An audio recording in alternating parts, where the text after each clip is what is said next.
biggest crankbaits that I had planned. I put a box together to go up north a couple weeks ago for some lake run smallmouth, and but I got some smaller things in there because they are crushing some big smallmouth north of 5 pounds up there the last few weeks.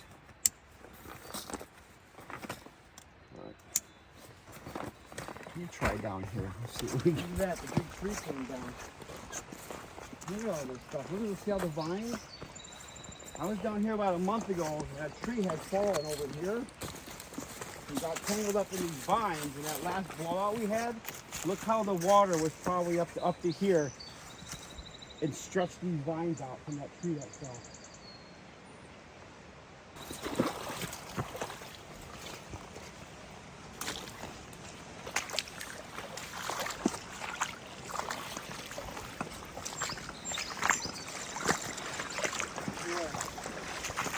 Brother Kenny was down here the other day. He said he saw some fish in the pool.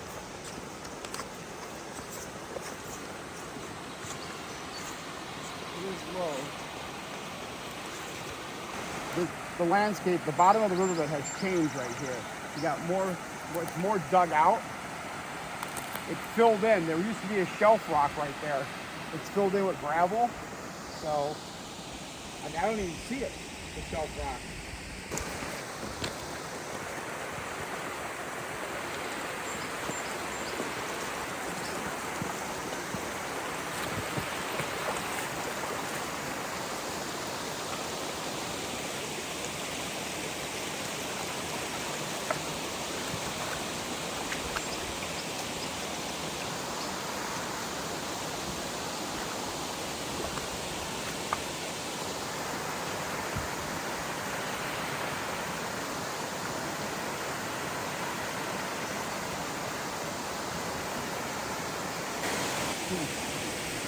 Sometimes.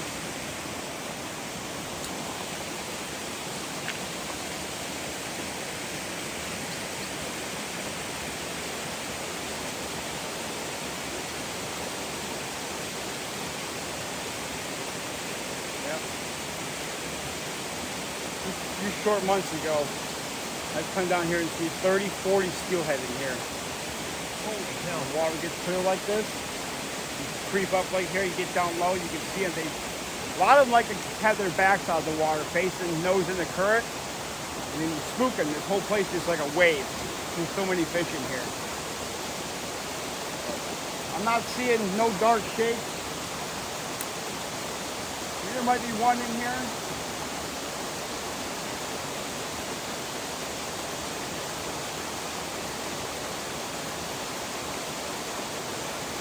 I'm not seeing nothing following the spinner.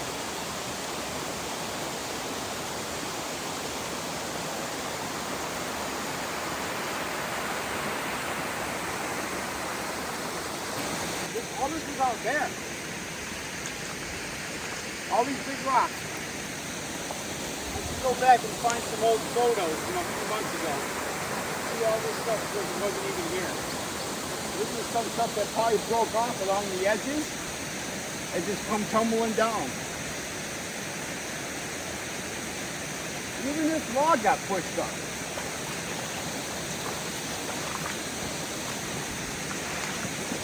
All this is right here, hardcore, solid, stuck in the ground.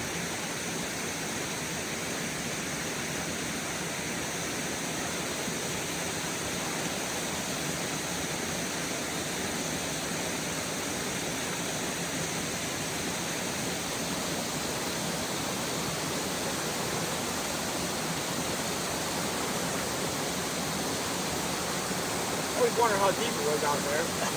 Now it's crystal clear.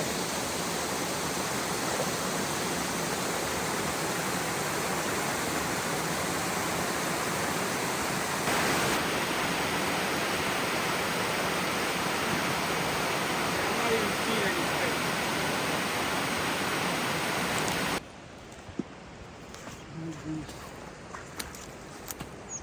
The thing about the Chagrin River is it's very lots of sand. There's a lot of shale too. Look how the rains, look how it carved that out. It made that last blowout leveled that wall. You can see where all the rock had fallen away. Just a couple months ago, that was all jagged and edgy.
All the grass and the brush and the woods. You can see how everything's laid down too. Especially back there on the island.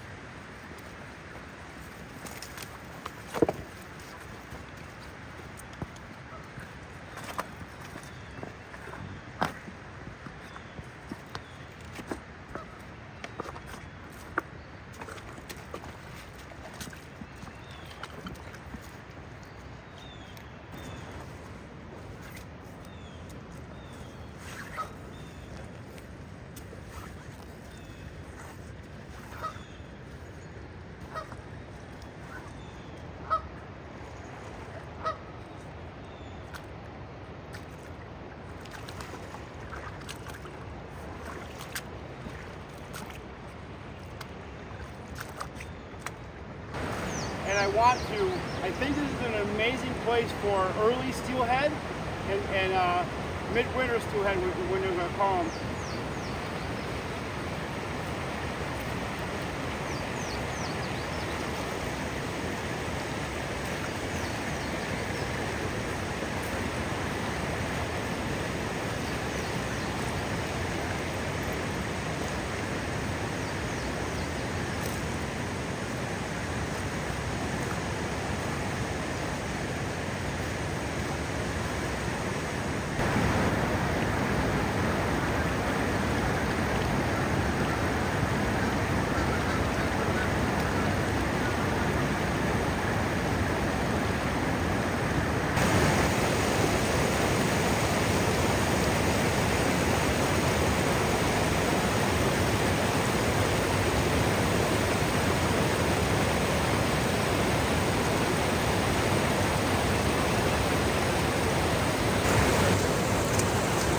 just here to catch a fish.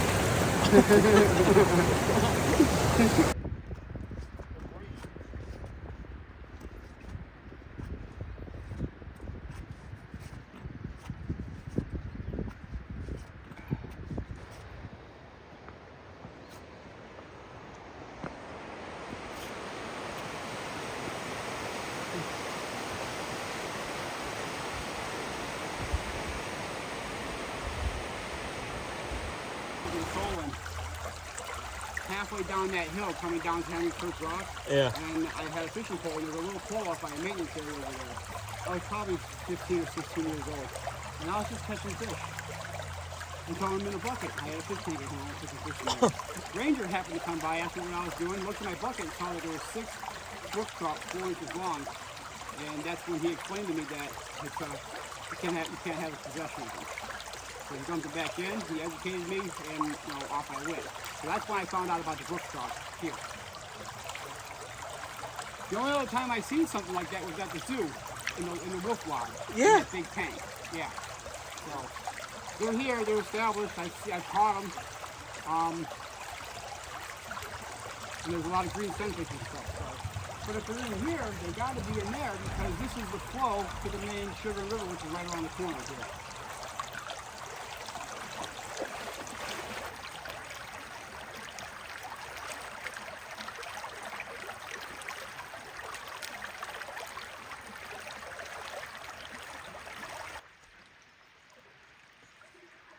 What I'm not to find is an insect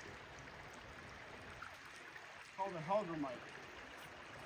And I don't know of a lot of them being in the Chagrin River or tributaries, but the Grand River has a supply of them, like you went on amazing. If there was somebody that I would go fishing with locally, creeks, rivers, the lake, it's Don. You've seen in the video, he stops at all these different places looking for different bugs. It's like trout fishing, you match the hatch. He's going around telling me all these stories of going through the Chagrin here, where all the water spills into, all the different tributaries, the different species that are coming through, just what to use to catch them. It's a little bit kind of a slow morning, and if he can't catch anything, that's weird. But we're now coming up to the waterfall where we started off at, Sulphur Springs, and I think we're gonna head down a little bit further and yeah, see what's going on.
back to my.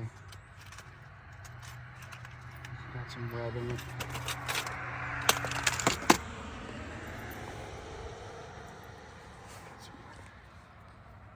The mouth of the Chagrin River there is less than a half a mile from the soccer fields right there. So those fish don't got to go far to get to that point. And there's a kid, I don't know if you saw the story about that massive northern pike that was caught. Well, him and his father have been catching some giant, 5 and 6 pound smallmouth bass there. So I put that box together to head up there, but I'd never work. And the blowouts with rain, I haven't had a chance to get up there. So you're not gonna bring this. We'll just bring everything, because if you don't bring it, you're gonna need. I posted it. I'm like, I'm gonna go find it. So I grabbed Daryl. We come around the corner over there, and you can see it plain as day. The sun was shining on it. It was windy. It was moving back and forth. Look how it's chasing a fly. So like I said, they're probably all moved out. There should be some. Got to be a smallmouth down here somewhere. Yeah, right up along those rocks for sure.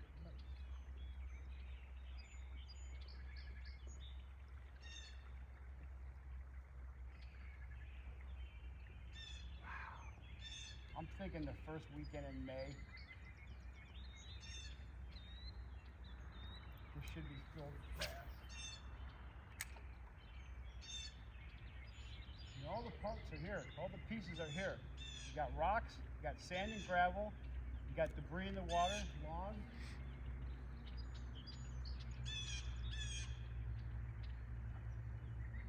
These fish, they hunt better. They move around better when it's stained water.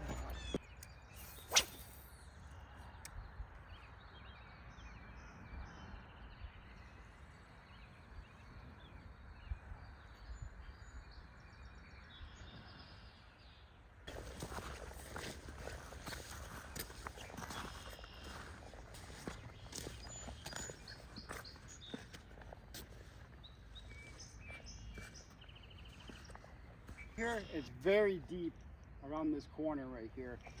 I've seen fish there. It's hard to fish it because you almost can't wade it because it gets deep real quick. And then when you're on top of this hill, it's like 10, 15 feet down. So if you did have a steelhead on, you'd have to work it through passing around, around the trees. And then once if you got it out here, then you have all this debris out here. But